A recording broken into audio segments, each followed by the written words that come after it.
Good morning. Today's class we will see the solved question paper of September 2018. The first question, define viparium and describe physiological adaptation of postnatal period. Explain the physiological adaptation of newborn. Definition, period of following the childbirth during which the body tissue, especially the pelvic organs, revert back to the pre-pregnancy anatomically and physiologically. It is also known as the fourth trimester of pregnancy. Physiological adaptation include mainly two types of changes. One is the progressive and second one is retrogressive. Ovulation and breastfeeding comes under the progressive and all other changes comes under retrogressive changes. Cervix small tears, lacerations may present. Rapid healing takes place by the end of first week. Cervix feel firm and external os is 1 cm in diameter. Vaginal hymen permanently torn and heals with the small irregular tags of tissue. Perineum, muscles of pelvic floor and thin greatly in the second stage. After childbirth, perineum edematous and bluish. Lochia. Lochia is the vaginal discharge the first fortnight after delivery. So it is early in the perineum. It may have the decidual tissue, vaginal discharge of variable quantity. It consists of fatty epithelial cells, membrane, residue, and blood. Cardiovascular system. Most traumatic changes in the system. It can take 6 to 12 weeks to return to the pre-pregnant state. In cardiac output persists for 48 hours after childbirth and return to normal by 2 to 3 weeks postpartum. Blood loss, extra plasma volume by diuresis and diaphoresis. Coagulation, elevated levels of coagulation factors continues for several days after delivery as the protection from PPH, causing continued risk of thrombus formation. It takes 4 to 6 weeks before the hemostasis return to the non-pregnant level. Blood values, marked leukocytosis occur after delivery. The WBC count falls to a normal by 6 days after birth. Neutrophils as a response to inflammation, pain and stress to protect against invading organism. Dilated renal pelvis and ureters return to the pre-pregnant state by 2 to 8 weeks after delivery. Ovarian function, estrogen and progesterone level decrease rapidly after placenta delivers. Estrogen reaches the follicular phase by 3 weeks after birth as long as the woman is not lactating. The ovulation may as early as 27 days after delivery.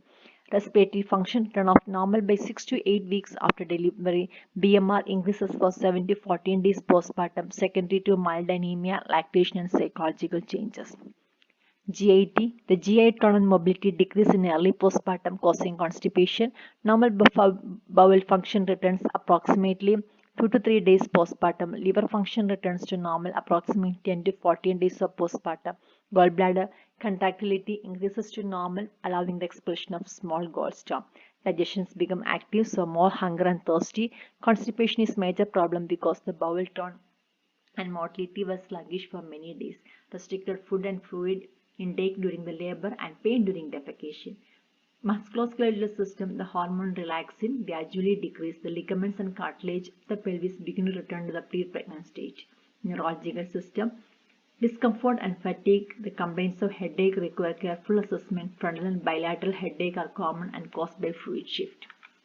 Endometrial system, when the hormone level decreases, the skin gradually reverts back to the non-pregnant state. Loss of hair occurs as normal response to hormonal changes. Endocrine system, after the expulsion of the placenta, the levels of placental hormone decline rapidly. HCG is present 3 to 4 weeks. Thyroid levels by 4 to 6 weeks postpartum. Breast with the loss of placenta, circulating levels of estrogen and progesterone decreases and levels of prolactin increases, so it may initiate the breastfeeding. The second question, explain the physiological adaptation of newborn. It is already discussed. So the second question, classify dysfunctional labor, enumerate the cause of obstetrical labor, explain the management of obstetrical labor. Classify the dysfunctional labor. The Fredman, it is divided into 3 types. One is prolonged latent phase, protraction disorders like protracted active phase, protracted descent, arrest disorders like secondary arrest to the cervical dilatation, prolonged deceleration phase, arrest descent, and failure of descent. Enumerate the cause of obstetrical labor. It may be because of the fault in the bony, that is the fallopelvic disproportionate contracted pelvis, or it may be because of soft tissue obstructions like cervical dystocia because of the previous operative scarring, cervical broad ligament, fibroid, impacted ovarian tumor, or non-gravid horn of the bicornate uterus below the presenting part. Fault in the passenger like transverse lie, bra presentation, congenital abnormalities, big baby, compound presentation, locked twins. Explain the management. The underlying principles are to relieve the obstruction at the earliest, to combat dehydration and ketoacidosis, and to control sepsis. Obstetric management. Before proceeding for definitive operative treatment, rupture of uterus must be excluded. A balanced decision should be taken about the best method for relieving the obstruction with the least hazard to the mother. Frantic attempt to deliver a morbid baby by a method ignoring risk involved the mother is indeed a bad obstetrics. There is no place for bait and watch, neither any scope of using oxytocin to stimulate uterine contraction. Scope for vaginal delivery, if it is a dead baby or if it possible, otherwise we may have to go for a cesarean delivery and the nursing management. The third question, functions of placenta. The main functions of placenta are transfer of nutrients and waste products between mother and the fetus. In this respect, it attributes the following functions like respiratory, nutritive, and excretory. Endocrine functions. Placenta is the endocrine gland. It produces both steroid and peptide hormones to maintain pregnancy. Barrier function and immunological functions. Signs and symptoms of pregnancy. The signs include the possible signs include early breast changes, amenorrhea, morning sickness, and bladder irritability. The differential diagnosis for early breast changes include contraceptive pills. Amenorrhea is the hormonal imbalance or emotional stress. Morning sickness, it may be because of GI disorders, paraxial illness, cerebral irritation. Bladder irritability because of UTI and pelvic tumors. Quickening, it is because maybe the intestinal movement. The probable signs include presence of HCG in the blood and urine, softened isthmus like Haga sign, blueing of vagina that is Giacomo sign, pulsation of fornix that is Osiander sign, and uterine growth. The differential diagnosis is written in the right side, that is hyatidiformal choriocarcinoma, pelvic congestion, and uterine growth. Braxton Hicks contraction, allotment of uterus. The positive signs include visualization of fetus by X-ray and ultrasound, FHS by fetal stethoscope, fetal movements are palpable, and there is no differential diagnosis for these positive signs. Intrauterine growth restriction. It is said to be present when those babies whose birth weight is below 10 percentile of average gestational age. We have tried about etiology, pathophysiology, types, diagnosis, investigations, fetus at birth, early and late complications, and management. Fibroid uterus, definition, types, clinical features, diagnosis and investigation, treatment, both medical, surgical, and nursing. Cause of postpartum hemorrhage. The main cause is due to atonic, traumatic, mixed or coagulopathy, or it can be written 40, that is torn, trauma, tissue, and thrombin. Atonic PPH, the reasons may be grand multipara, overdistension of uterus, malnutrition, APH, prolonged labor, anesthesia, initiation of augmentation of labor, persistent uterine distension, malformation of uterus and uterine fibroid, constriction ring, precipitate labor, mismanagement of the labor. Traumatic PPH, trauma to genital tract, usually following operative delivery. Combination of traumatic and atonic or blood coagulation disorders like acquired or congenital hypofibrinogenemia is the rare cause of PPH. Give reasons. Engagement of head is required for normal labor. Engagement is said to occur when the widest presenting diameter has passed through the pelvic rim of pelvis. It is an important sign that maternal pelvis is adequate for the size of the fetus and vaginal delivery may be expected. Ergometrin is contraindicated in the clients with cardiac disease complicating pregnancy. Mothergen is administered to reduce the blood loss after delivery. In cardiac disease complicating patients, if mothergen is given, it may decrease the blood loss and increase the cardiac output. Some amount of blood loss is favorable in cardiac disease complicating patients because increased blood flow to the heart is dangerous to a damaged heart. Glucose tolerance test is used for diagnosis of gestational diabetes mellitus. During pregnancy, renal threshold of glucose decreases and more glucose will appear in the urine of a pregnant woman.